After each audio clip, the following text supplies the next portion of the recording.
Hello, welcome to Redmen TV. It's the final uncensored match build-up show of the season. Liverpool go to the Europa League Final in Switzerland, in Basel. We're taking on Sevilla.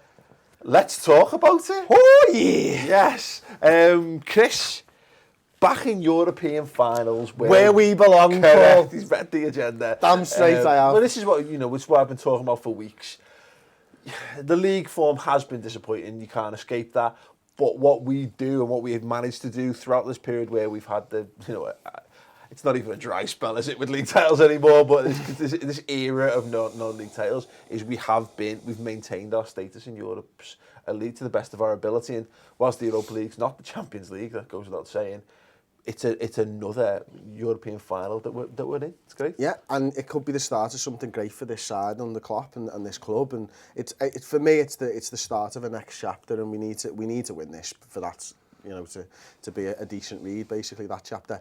But I'm just buzzing, man. I just don't want to do this show anymore. I just want to go now, to be perfectly honest with you. I just, we've been planning the trip and we're booking everything, and I just want to get in that car and start going because I just cannot wait for this. It's 2 days out now, and I'm just so excited to go over there. It's going to be my first European final. I just can't wait to be there and just soak up the atmosphere and be with other Liverpool fans and the Cop on tour. And there's just so many good things, and obviously it all points to the game. And we've got to hit the ground running in that game. And I think Liverpool fans, hopefully, I imagine, will outnumber Sevilla fans probably 3-1 in the stadium or something like that, because we tend to in European finals. That's what it's about. That's what being Liverpool fans about. And scrapping for your ticket any which way you know how and getting in that ground to support your side. Is there anything better than fighting to be somewhere that you really want to be? Yeah, I think this is... It's a mad one, isn't it, Dad? Because you've been there when you remember us when we were really good, but this is the thing about European finals and Liverpool. Liverpool have a pedigree in European competitions that is the other English clubs simply can't match. Absolutely. Well, we've been in more finals than anyone else in Britain, and even the ones we've lost, we've been a little unlucky to lose them. And that's where we belong, isn't it? Yeah. Well, we're still.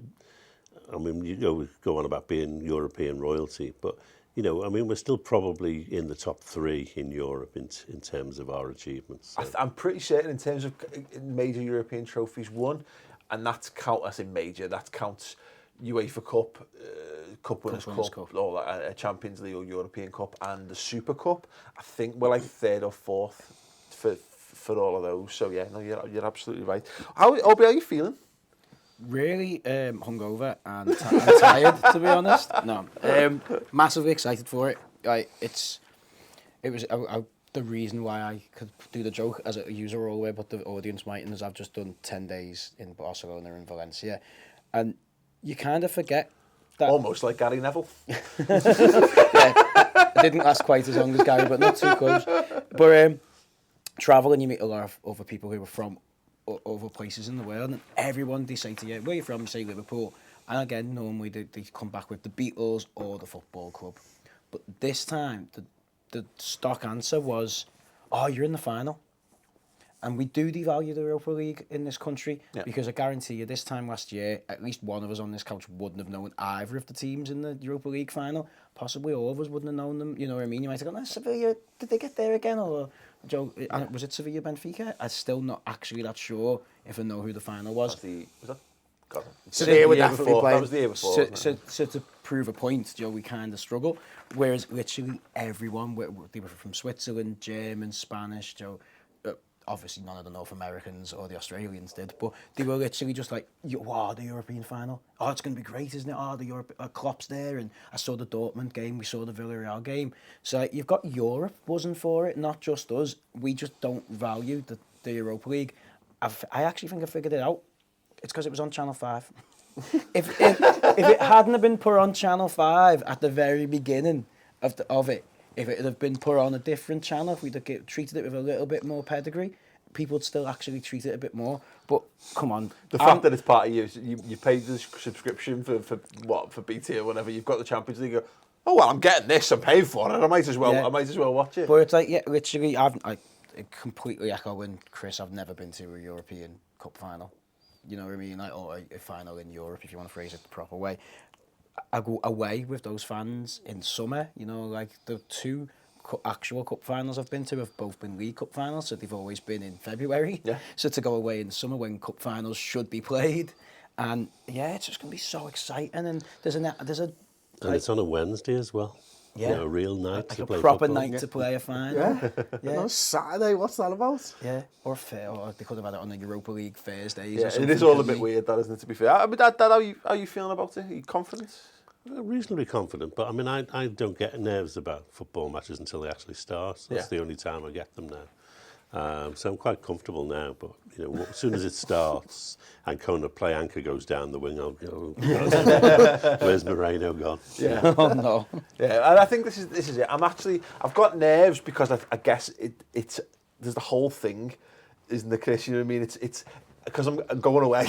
I get nervous when I'm going away in general. You know what I mean? You can't relax until you've arrived because there's so many things, so many moving parts in that way. But it's weird because I've got there's a nervous anticipation, but actually when I think about the game, I think there's a fine line between being relaxed and being like overly confident. And I'm kind of relaxed about it because I trust this manager, and we've had so many great things, and I do genuinely feel like it's. We felt like it was written a couple of years ago, but I do feel like this is actually we've got a good solid foundation here at the football club for once, and if we do go on and win it, I think it will stem from that. It won't stem from us being lucky, even if we are lucky on the night, if that makes sense. Oh yeah, totally. I mean, I'm nervous because I'm the one who's organised the trip.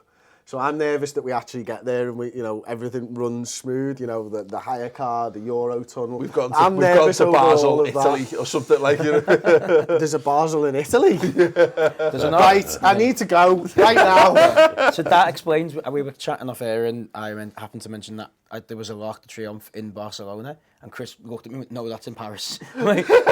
He's just been studying European geography and landmarks for all this past week. Yeah, just to make sure we get there. Yeah, so that's why I'm nervous. I wish I didn't get nervous about football games, but I will be so nervous on the day, big time. I mean, now I am confident that we'll go there and we'll perform. Whether we get the win or not, I'm not sure. But I'm confident that we'll go there, and if we do perform to the best of our abilities, I think we'll win that trophy. But on the day, I'm going to be so nervous building up to the game. That's just the way that I am. That's Absolutely. The way I always am. We'll get back into the chat in a moment. Let's have a trivia question. 4 Liverpool players have played for both Liverpool and Sevilla. I want to know who they are. You can answer that in the comments below, and I will consult the panel. I've got one. You've got one. One's really easy. There's actually 2. Actually, there's probably 3 of them are really easy-ish, and one of them is quite difficult. So yeah, we'll answer that at the end. Stay tuned to the end of the show for that. It's going to be a very weird encounter, this, because I think Sevilla have now got. We're going up against a side that actually has pedigree as well. To be fair, the Europa League Final, they've made it their own in recent years, and that's definitely something that's got to be taken into account. And they're going to have players who are more used to the pressure of that kind of game. This will be our 15th game in the competition this year, and they've won it for the last 2, so they haven't been knocked out of the Europa League for this will be the 45th game in Europe. God almighty. That confidence has just gone. Nice one, John. So they really are used to playing in the Europa League. We were looking into it earlier because I'd heard that apparently if you won it 4 times as opposed to the 5 of the European Cup, you got to keep it. Now that's not true, but I think if you win it 3 times on the bounce, you get a special commendation. So no one's ever done that. So they're up for that. So there is something else that they're playing for. My hope with it is that, because we were looking at the way the tickets gone now, they've returned tickets unsold. And we've got our fans who are just rabid about how the tickets have been allocated, which is absolutely right because it's a joke.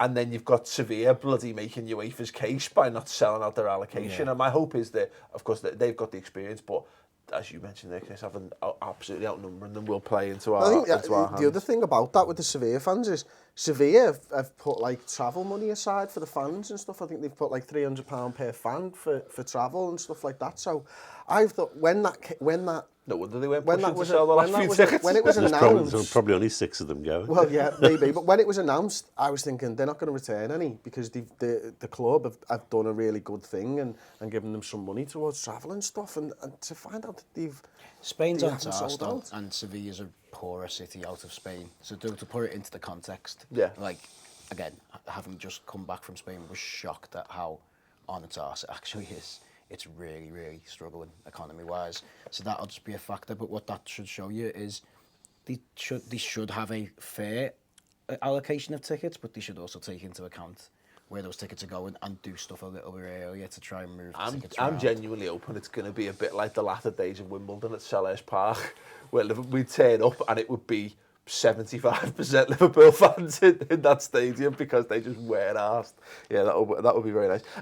Chris, you'll be doing your starting 11 prediction show, Yes, as per usual. Do we already know the starting 11? I think we do, to be perfectly honest with you. I think, not to give too much away, / all of it, it'll be the same side that started against It's Chelsea. not what you say, it's how you say it on that show, Chris. That's the most important reason to turn I up. might dance if I get it right. It's but yeah, this is the thing, isn't it? I think we've.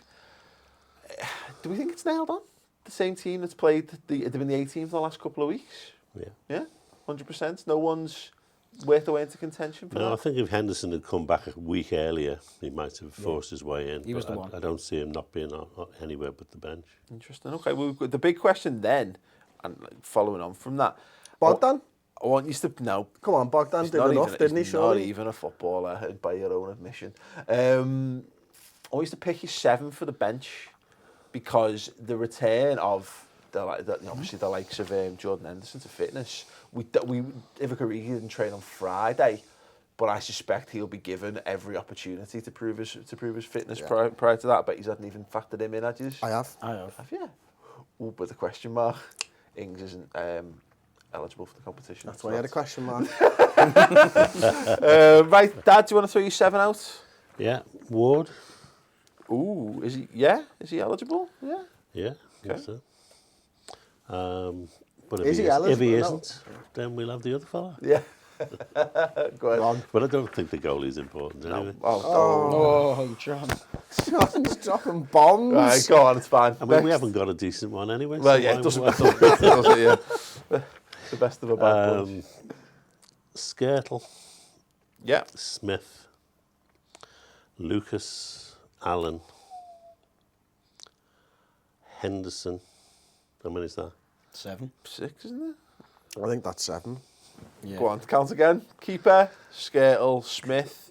Alan, Alan. said, Henderson. Maybe not Henderson. Smith then. We'll have Lucas. Skirtle, Lucas and So one sick. more, yeah. Lucas, Allen, Henderson. You thought you wrote this on your phone before? I have. See, Shall I have a look? Aubrey, throw us your 7 out. the younger ones in there have gone old school pen and paper on the technology. Yeah. Okay, Bogdan, because I didn't know if Ward was fit or not. Skirtle. Yeah. Flanagan, because it buys you... Not eligible. Oh, he's not eligible? No. Come on, Why boys. though? Terrible. I would have put him in there because he buys you the cover on both full Not backs. eligible. Smith. It's going to have to be Smith then. Henderson, Lucas, Benteke and Origi. Poor Allen misses out. Okay. I actually put Skirtle, Benteke, Lucas, Allen, Henderson and Ojo. Ojo. And I think Ojo is He's out. either him or I will be on the bench. Yeah. And I think I haven't scored, might just get the nod, but I think Ojo offers more than I. So. So I've gone Bogdan, Allen, Ojo, Benteke, Skirtle, Lucas, Henderson. What kind of order is that? It's just Have the you order got that I thought random? of them in, to be perfectly honest with you. So no full-back cover? No. Okay, interesting. So I've gone Bogdan, Skirtle, Smith. I think they're absolutely 100% nailed on because of what he's done thus far. And then, yeah, the problem is we've got too many players then. So I've gone Allen, Henderson, Ibe, Benteke. And I think Ibe, because I think he's more consistently figured, but I would personally put Ojo on there, I think. But The I think reason, he'll be yeah. Ibe. Go on, why have you missed Allen out? Because that's the interesting one from Okay, yours, isn't so I've missed Lucas, doesn't make it Lucas. to mine, which So I'd forgotten about. Like. So Lucas has to go in on the bench for me because Kolo Touré could pull up with cramp at any point during the game, and Lucas I think Lucas is the backup centre back. Lucas is your backup centre back, and you've got that coverage of Lucas can come in centre back, but he also can cover your midfield in case anything happens there. So he's the utility on the bench, and then I gutted for Alan, and he probably will make the bench. But just looking at it, I think you've got to have the attacking options. So I ran out of space basically, is why Joe Allen missed out. You have to have Benteke and Origi. Or I'd go crazy and realise that I'm scared, or I'll have Lucas on the bench and have Allen in there as well. Yeah. I think the one change that I might make to mine now, looking at it, is maybe I'd bring Origi in for Martin Scale. Yeah. But I think, if you're desperate for a full-back, Klein can play both sides if you need. Milner can always drop into one of those places. So I wouldn't have Smith on the bench, and I'd have Ojo because of what they did at Chelsea. Yeah. I think Allen and Ojo, for me, are the first Allen and Benteke are the first two subs, and Ojo's your third. If you need a goal, and if not, it's probably like Lucas or something. And then you've got Lucas and Hendo and Allen if you need to shore up. Yeah. It's interesting. The only other thing, then we said this, is that it's not. I don't think it's outside the realms of possibility that Henderson could start that game. He is the captain after all. If he's fit and available, your captain would, generally speaking, come into the team. Klopp has history, and Origi might actually start. Yeah. You just don't know with him. Yeah, so. it's true. Okay, man of the match predictions then, Dad. I'll say Daniel Sturridge because I'm not even sure he'd play. Sturridge is an interesting one. Again, he wants to make himself the main man. You can see the reaction from scoring in the semi-final. He'll want to prove himself at this level. Any other shout out? Dejan Lovren. Okay. Yeah, I think we're going to need. It's going to be a goal scorer. It's going to be a weird one because we're probably going to concede 3 but win 4 or something like that. By score 4 or something like that. It's going to be one of those mad finals. But I think there'll be some last ditch tackles. There'll be some heroic moments from some of those defensive positions, and he is by far our best defender that we can field. Okay, I'm going to pick 2, right? So, first of all, I'm going to pick Emre Can. I think he's going to come in and forget all about that Chelsea performance and go back to Villarreal, set the tempo for the side and just pull the strings from the middle. I'm going to pick 3, actually. If Benteke might score the winner, so I'm going to pick him. But if Benteke doesn't score the winner, Simon Mignolet in penalties. Fuck off, Chris. Fucking sat here going, no one's going Mignolet. It's defo Mignolet. I'm going to pull Mignolet out and everyone's going to go, ooh, and no. Picks 3. Yeah. I'm fucking ghost number 3, Mignolet. No, Mignolet all day long. All I've done all this season is talk about how it's 2004, 2005 all over again, and then you got the UEFA Cup similarities from 2001. I don't think Mignolet will be our first choice goalkeeper next season, but I think he has it within him to perform, have a match-winning performance. I'll tell you another shout would be Moreno. One, because he's against his former club, and they concede most of their goals down their right side, apparently. So. Great. I like a bit of research Interesting, on that. And you have answered the trivia question. Brilliant. There you go. Yeah, well, 25%. The one that everyone had. Well, yeah, everyone knew that one. I don't know anymore. Yeah, completely. It's just one. So we get to score predictions then, Dad. Ooh, 3-1. Go ahead. 4-3 after extra time. Go ahead. Oh, it's a bit like 2001, so 5-4. No, 3-1 again. Okay. I think we'll either win this 2-0 with a goal in either half, and it'll be like exactly what we all want it to be. Like this, we've had at times where we go and show our superiority, and we just play a good game of football, or we go a goal down in the first 5 minutes, and then we turn it around and win 2-1. I'll have either that. Score predictions, man of the match predictions in the comments below. Who wants to know the trivia answer? 4 players have played for both Liverpool and Sevilla. Alberto Moreno, as we all well know. Aspas? Iago Aspas. I'm struggling there, mate. Any more? Nope. Still owned by Liverpool Football Club. The midfielder bloke. Yep. Alberto. Luis Alberto. And the final one, also a midfielder, defensive midfielder. Christian Poulsen. Poulsen, well done. Shout that, mate. There you go. There is your not the final word, the Uncensored match build-up show for the Europa League Final. We are on the road to Basel from 5 a.m. on Tuesday morning. Stay tuned on Instagram, the Redmen TV, on Snapchat, the Redmen TV across all of our social media platforms, YouTube channel, website. We're going to be documenting the whole experience. We're going to be interacting with you, and we're going to be at the final and beyond. It's going to be incredible. If you haven't subscribed to the redmentv.com yet, do. Get yourself prepared, because the content, the season review content, and looking ahead to the summer, and transfer specials all throughout the summer, going to be sensational, and it's completely free for the first month as well. Go and get on it. Good luck, Reds, and hopefully we'll see you on the other side.